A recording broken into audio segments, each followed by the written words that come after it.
Dear third year students, we have already discussed in first lecture systems with 2 or more degree of freedom. Today a little bit we will recap those and we will go further in continuation of system with 2 or more degrees of freedom. Basically 2 degrees of freedom. We have already discussed what is NDOF, what is multi-degree of freedom, or what is 2 degree of freedom. We have already found the natural frequencies and normal modes of the 2 degree of freedom system. We have already seen how the x1, x2 can be put in the form of the summations with initial conditions, where x, that is x1, x2, we have already seen. Today we will discuss regarding the rotational systems. What do you mean by rotational systems? Well, I will take an example. Through that I will discuss what is a rotational system. Take an example of rotational systems. Example of rotational system which is shown in the drawn figure. And that is, this is the stiffness K1, and here we will draw the disk. Another that comes a stiffness K3, and that is shown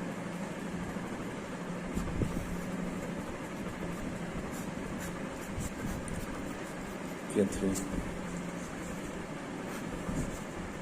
Here position with the reference, that is θ1,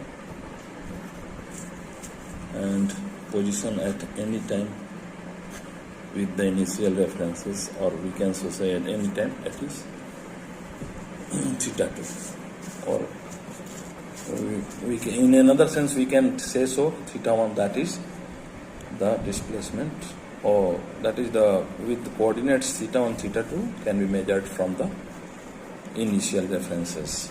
So it clears to you people. So here free body diagram of this figure can be drawn,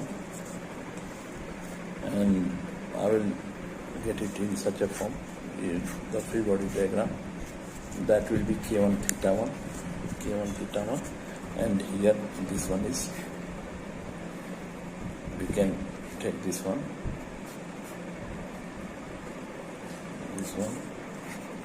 K2 θ2 minus θ1, and this is θ1. Free body diagram of the rotational 2 degree rotational system. This is the A part, and B part we can draw it. That comes in the similar fashions, that is anti-clockwise, K2 θ2 minus θ1, and here we can draw, this is the disk K3 θ2, and this is the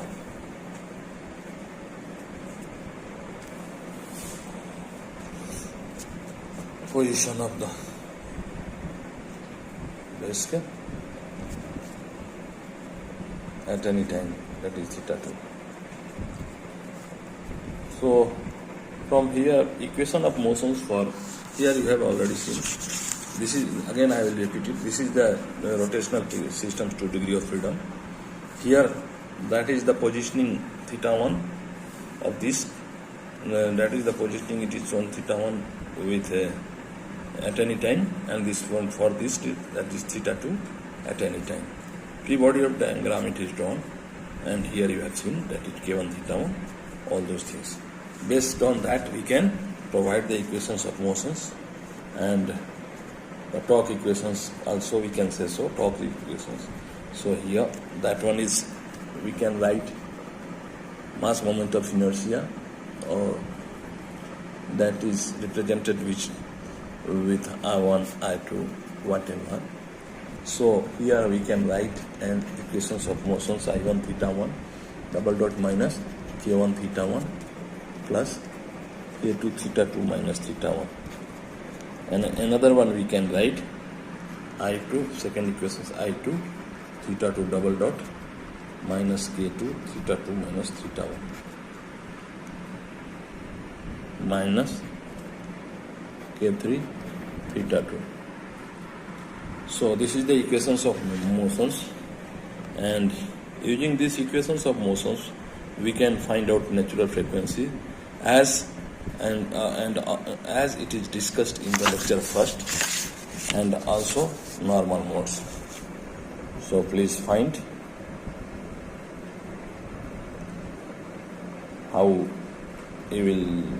what will be the value of natural frequencies and normal modes of the systems. So clear to you now. Now we will talk about little bit coupled pendulum. Coupled pendulum. Two pendulums are coupled by means of a weak spring with K, by means of that is coupled pendulum. This is coupled pendulum, and here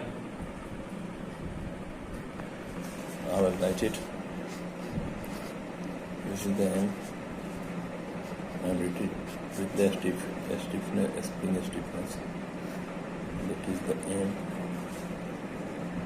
and this one is A, and this length is L. This one is, we can say so. Here we can write theta 2 and theta 1, which is unrestrained positions, that is in the vertical positions, and this is the positions it is after the excitations. So we have to determine the normal mode vibrations, natural frequencies. Let the angular displacement is considered, that is counterclockwise, and that is taken positive. So separately we can see M theta 2, and here we have drawn this one is theta 1, here K A theta 2, and this one is theta 2, this one is theta 1, here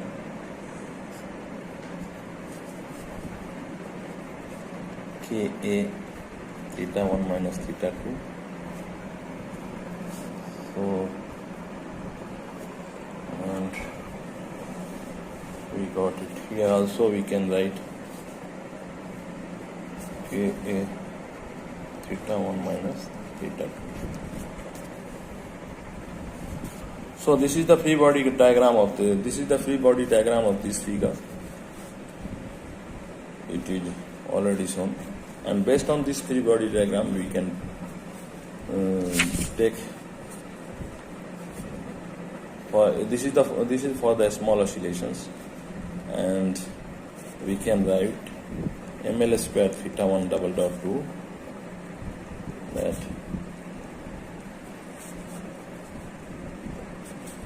theta 1 minus Ka square theta 1 minus theta 2. In the similar cases we go for second. theta 2 minus mg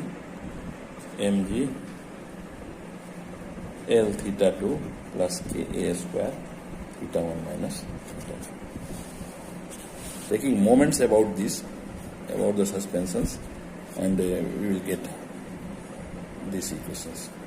Taking moments about the suspensions and we will get this equation. Please keep in your mind. So it is for a small oscillations also.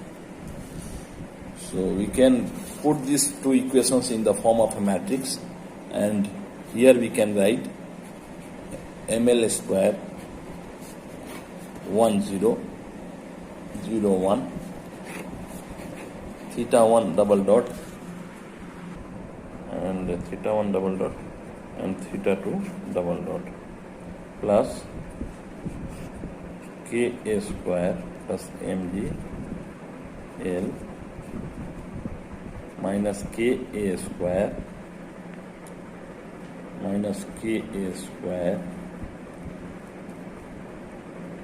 Ka mg L, and we can write here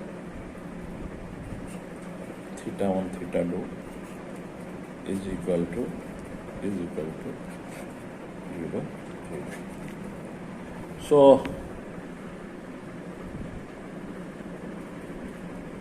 you have already seen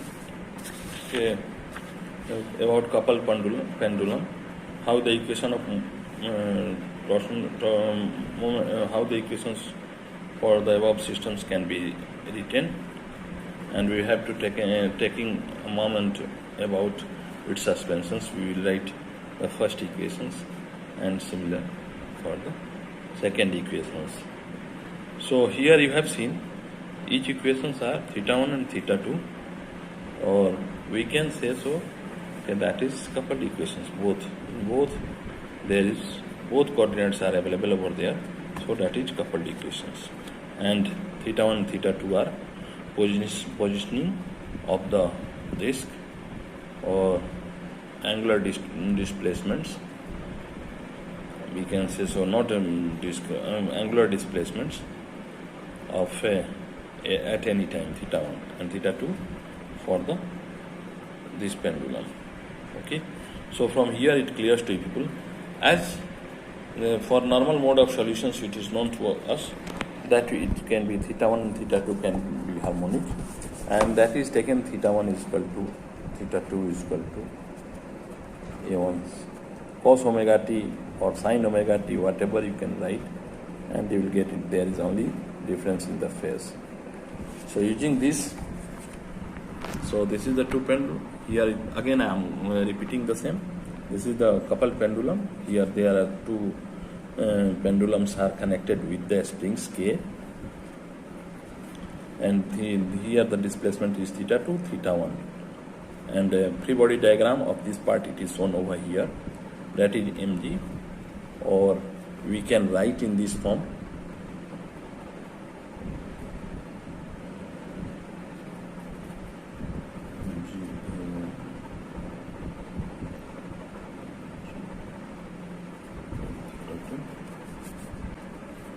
so here theta 1 for this and theta 2 for these equations.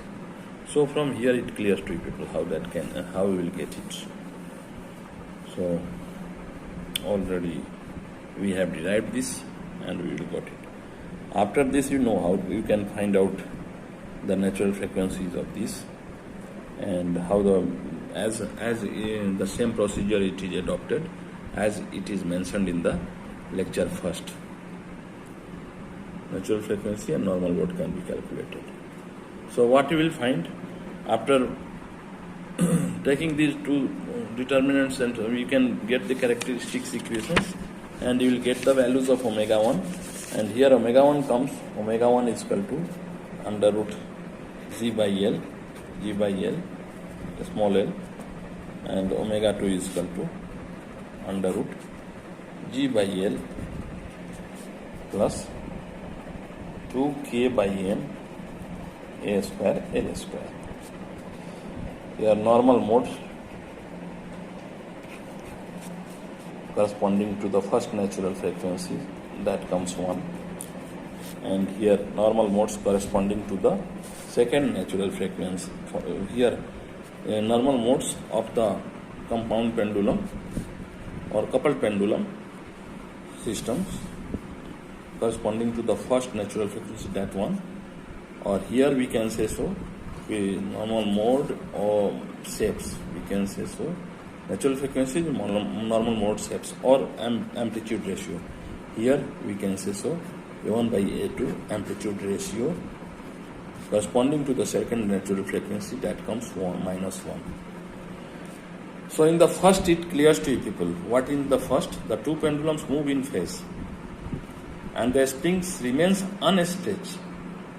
In the second mode, both pendulums move in opposite directions and the spring, which is actively involved at its midpoints, so it has more natural frequency.